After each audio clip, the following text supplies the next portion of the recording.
আপা আপা ওনার কি হয় ওনার কি হয় ওনার কি হয় একটু বলেন তো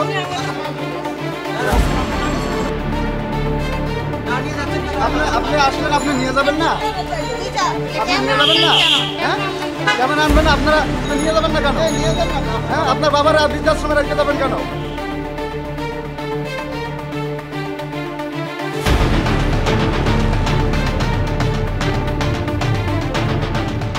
এটাই কি হওয়ার কথা ছিল? এজন্যই কি তিনি রণাঙ্গনে যুদ্ধ করেছেন?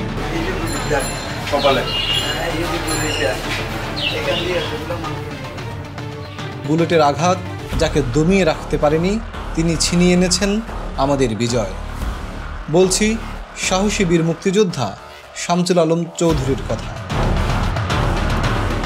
জীবনের এই পড়ন্ত বেলায় আজ তিনি হেরে গেছেন জীবনযুদ্ধে।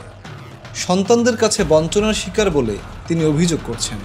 যুদ্ধাহত শামসুল আলম চৌধুরীর সব ধরনের কার্ড নিয়ে গেছেন এক সন্তান, এবং ওই সন্তানই ভোগ করছেন মুক্তিযোদ্ধার ভাতা। মান অভিমানে ঘর ছেড়ে বেরিয়ে যান, পথিমধ্যে দুর্ঘটনার শিকার হয়ে জ্ঞান হারিয়ে ফেলেন।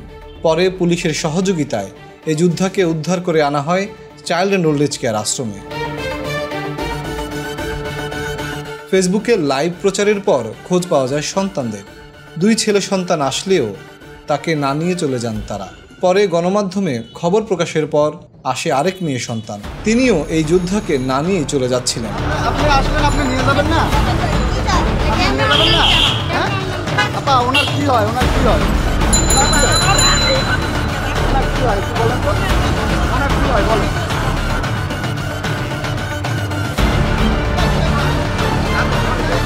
আপনি নেবেন না কেন আপনার বাবার? পরেই আশ্রমের কর্মীদের জোরাজোরিতে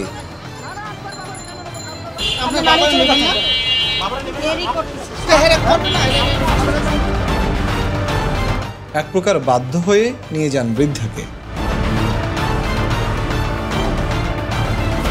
আপনার বাবা মুক্তিযোদ্ধা, আপনারা ওনাকে রাস্তায় ফালাইছেন, তারপর আপনি ইলেকশন করতেছেন না? না না না আপনি নমিনেশন পেয়েছেন? আমি কান্তাপুর অসুস্থ উনি আসছেন না। কান্তাপুরে লাগবে তো, যে নমিনেশন কে পাইছে স্যার কে ভোট দেবে তার বাবাতেই বৃদ্ধাশ্রমে রাস্তায় রাতে একটা বন্ধু আপনার বাপের জন্য অপেক্ষা করছে। আপনার বাপে সারা রাত ঘুমায় না। কেন এতগুলো মানে ডেট দিলেন? আমি অসুস্থ ছিলাম। আপনি তো অনেকগুলো ডেট দিয়েছেন। সেদিন আপনি বললেন স্বরাষ্ট্রমন্ত্রীর বাসায় আছেন নাকি নমিনেশন কেনার জন্য আছেন, বললেন না? কান্তাপুর কি হয়? কান্তাপুর বান্ধবী ছোটবেলা বান্ধবী। এই কে বেবি সেবি চিনছে হ্যাঁ কি সুন্দর পবিত্র জিনিস কোন ভাই।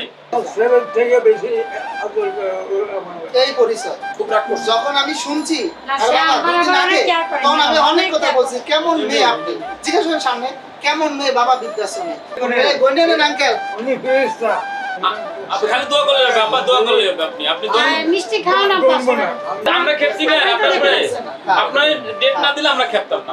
জাতীয় এই বীর সন্তানেরা পরিবারে থাকুক বীরের মতোই, তাদের জীবন হয়ে উঠুক সুখ ও শান্তিতে ভরপুর, এটাই আমাদের প্রত্যাশা।